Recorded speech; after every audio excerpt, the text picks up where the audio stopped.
Okay, underlying energy is the Knight of Cups. Okay, water energy coming in straight off the bat.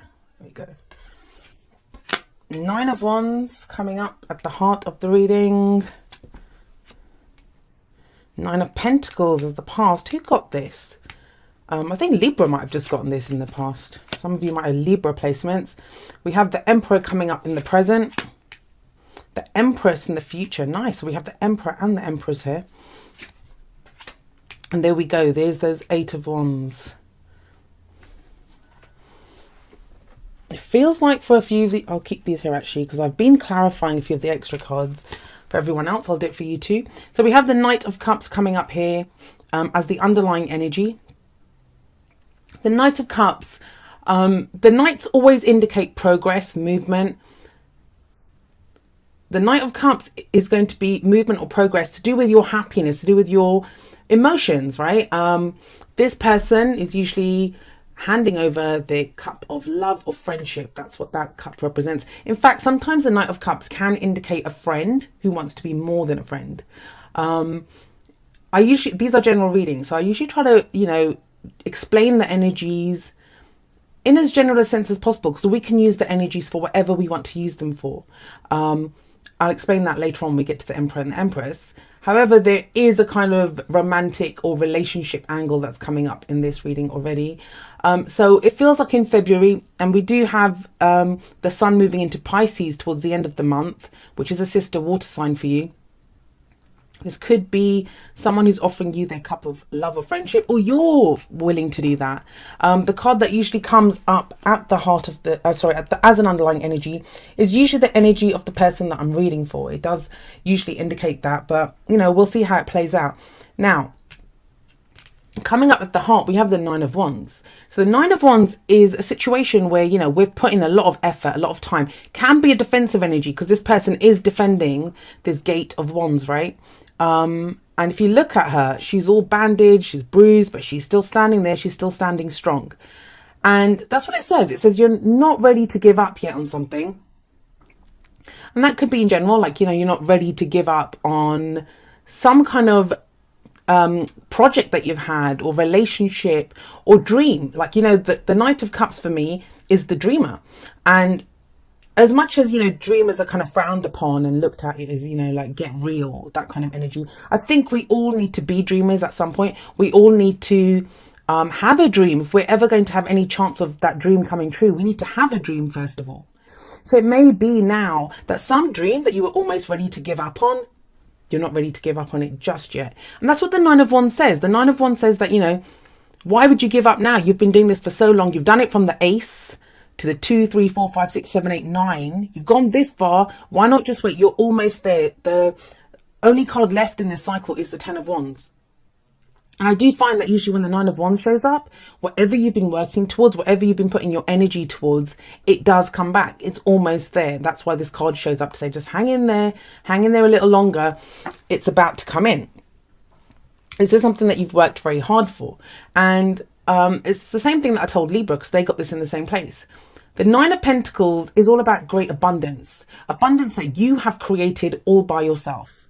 Now, abundance can mean different things to different people. There's financial abundance, there's emotional abundance, spiritual abundance, abundance in whatever form. And I will say this, Pentacles are usually something tangible though. Something tangible that gives us safety, security, stability. And what this person's done, this person represents confidence and independence. And that's what you've been. You've been working away at something independently with great confidence, and you've created this abundant garden, and it's all your own work. And this card says enjoy what you've created. Now, some of you, this may be indicating that you have been putting in a lot of effort towards work or a business, or, you know, even if there's whatever you've been working on in your life, you've been doing it alone. You can be proud of yourself and you can enjoy the fruits of whatever labor you've been putting in, wherever it's been.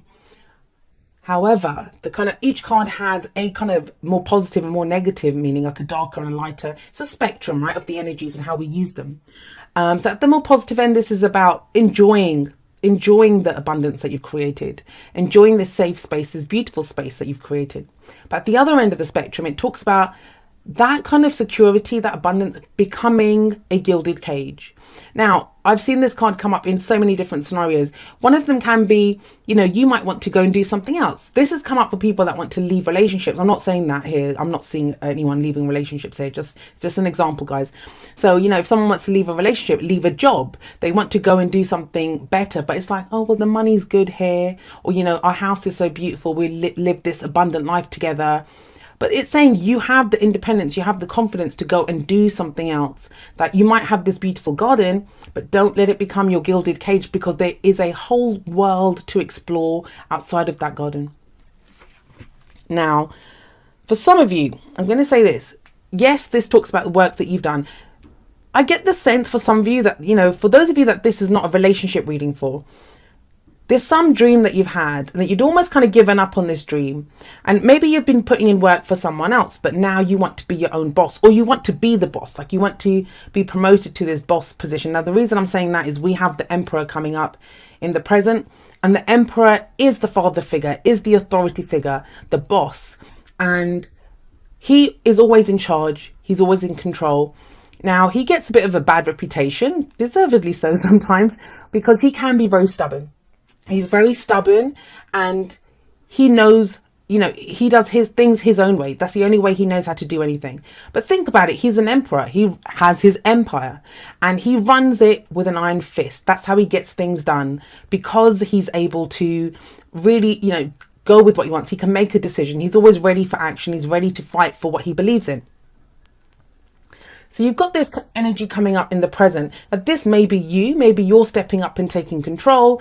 Like I said, some of you could be going solo, like, you know, going out on your own. You've worked so hard for someone else. Now it's time, you're thinking, okay, well, you know what? I'm going to go be my own boss now. I'm going to take on the energy of the Emperor. For others of you, this could be someone that's coming in.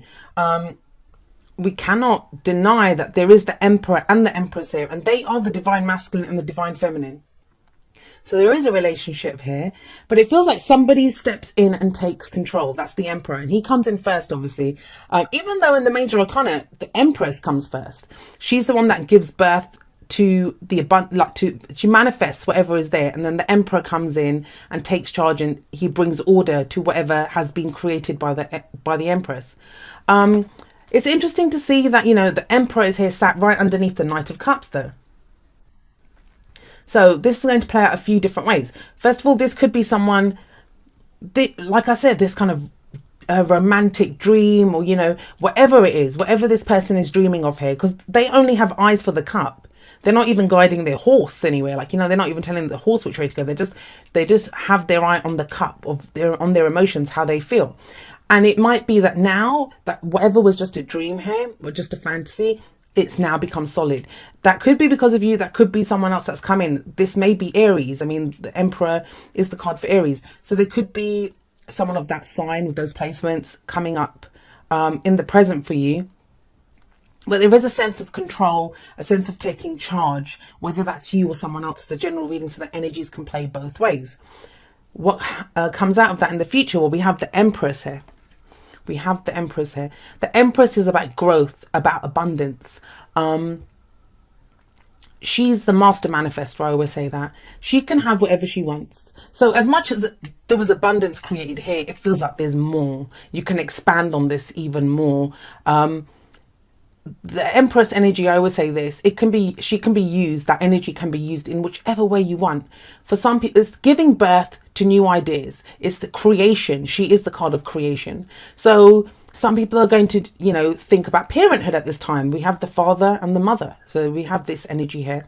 So, you know, some of you could be thinking about parenthood at this time. Some of you could be thinking about expanding your business, getting more money in, like, you know, more financial abundance. For others of you, you want more love in your life. The Empress can indicate a time when you're very attractive. She can attract whatever she wants to her.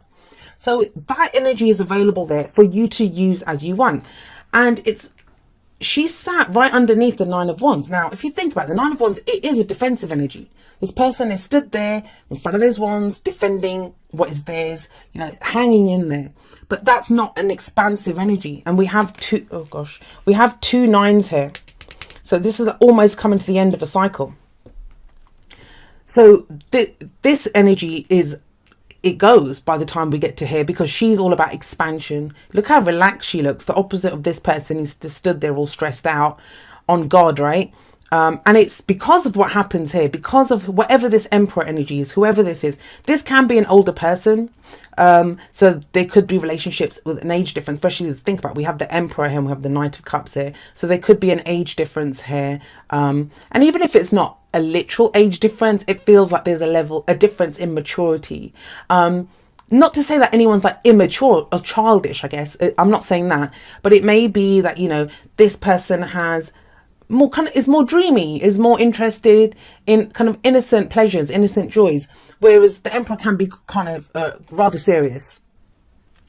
So I'm going to actually pull some clarifiers for these two and see why they're here. But let's look at the advice card or the crowning energy. We have the Eight of Wands coming up here. Now, the Eight of Wands, it's sometimes called the arrows of love, but it's also about messages coming in, energies that come in very quickly. I always find this is like the minor arcana equivalent of the Chariot card for me. It's one of those because that speaks about momentum and energies picking up, and so does the Eight of Wands. Now, the thing with the Eight of Wands is, yes, we talk about messaging back and forth, social media, that type of, and it's something, doing something online even, like you could meet someone online.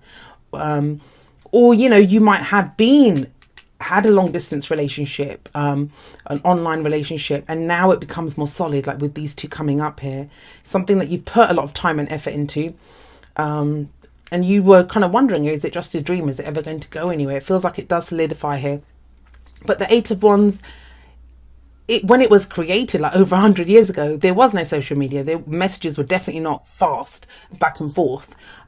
So this does at its core talk about energies picking up, like things speed up, and that can be a little overwhelming, but you can trust it and you can go with it and make the best use of it. I always like how the wands are in formation, like they're not willy-nilly flying around everywhere. That would be chaos. This is not chaotic. This is straightforward communication, straightforward, like the energies are clear of what you can do. And wands are great manifestation energy, and they're very creative energy. There's creation all over this spread. There was something else that I was getting from this. Nope. All right, let's have a look. Let me pull a couple of clarifiers to clarify this Emperor Empress energy. I mean, they can, yes, absolutely be the same person. Oh, I know what I was getting. So the Eight of Wands, if you think about it, we have the Nine of Wands here. So this would seem to be going back a step, right? But I don't know. It's almost as if whatever led to this, the Nine of Wands, because that's, you're almost completing. It's almost like you take a step back and have a look, like what's happened here? And it could be relating to this Nine of Pentacles energy, which is that, you know, whatever you've been doing, maybe you've been single, whatever work you've been doing, whatever this energy relates to in your situation, it feels like you might get some clarification on that. Or now, even though that's Pentacles can be very slow energy, now you start seeing the results of this, whatever this effort was that you put in. Now that's a tangible energy in your life, and it comes, you know, it's propelling you forward to go to something new, something more, right? And what I was going to say with these two can be the same energy. It could be that, you know, because you take charge, because you take control here, you're able to expand and grow. We all have the divine masculine, divine feminine, the feminine energies within us. Well, no, I feel like they are two different people, because the Three of Pentacles, which comes up here, it's about planning for the future. What action are we going to take? What are we going to do? And it's usually more than one person. And if you have a look here, which is kind of interesting as well, we see this kind of younger person and this kind of older person here. And so this may not just, I mean, if this is not a romantic situation for you, this could be an advisor, someone who comes in and gives you advice, which allows you to open up and expand your business, your work. But if you look here, this person's doing the work, and this person comes in to advise them on what changes need to be made and review kind of what they're doing. So this is about, what am I trying to say? This is about compromise sometimes, but it's about planning for the future, and not just planning, but what action are we going to take? What are we going to do? Pentacles are always kind of physical energy. Let's pull a couple more. The Hierophant. Okay, commitment. Right, so let's have a look. So I've talked about this. This is about planning for the future together. So this is most likely going to be, for most of you, two different people. And one of these, you know, obviously I feel is your energy, but it's going to depend on your situation, which one it is that you relate to, you resonate with. Now you have the Four of Cups coming up next.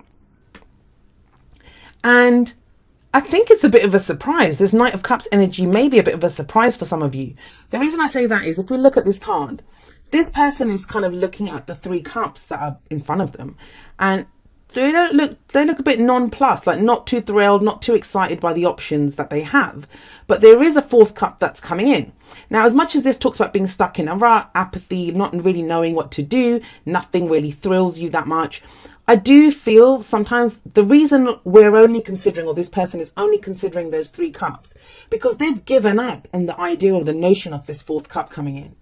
And there is this kind of sense of being almost ready to give up on something. And it kind of feels like whatever that is, whichever area of your life that relates to, you're going to be proven wrong. That is coming in. It can be done, because the Four of Cups can show that sometimes, that, you know, something that we've given up on. That's why we're only considering these. Why are we not even looking around for the fourth cup? Because we don't think it's going to happen, you know, and so we're only considering what's before us, and we don't like any of those options. This person would have picked one of those cups if they were thrilled by those options. It feels like a new, I mean, this fourth cup represents the Ace of Cups, which is, you know, a new start, a new emotional cycle that begins, a new shot at happiness, emotional growth, spiritual healing, spiritual growth even. So I actually like the Four of Cups, because it can be where there's an offer of love on the table. Yes, it can be that, you know, and someone's not accepting it, but I don't get that.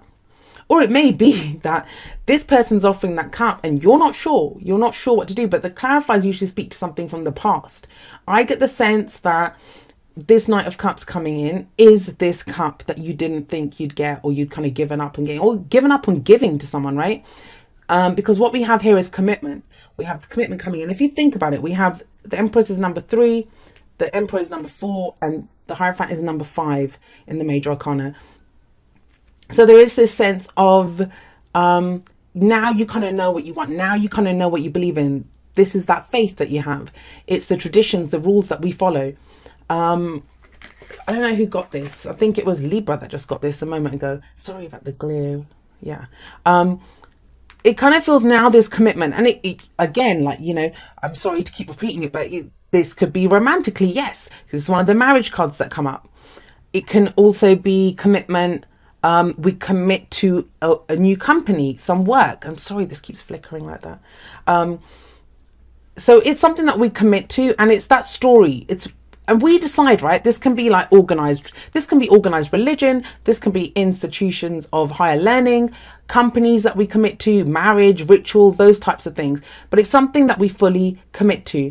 But it's only after we understand that that cup is coming in.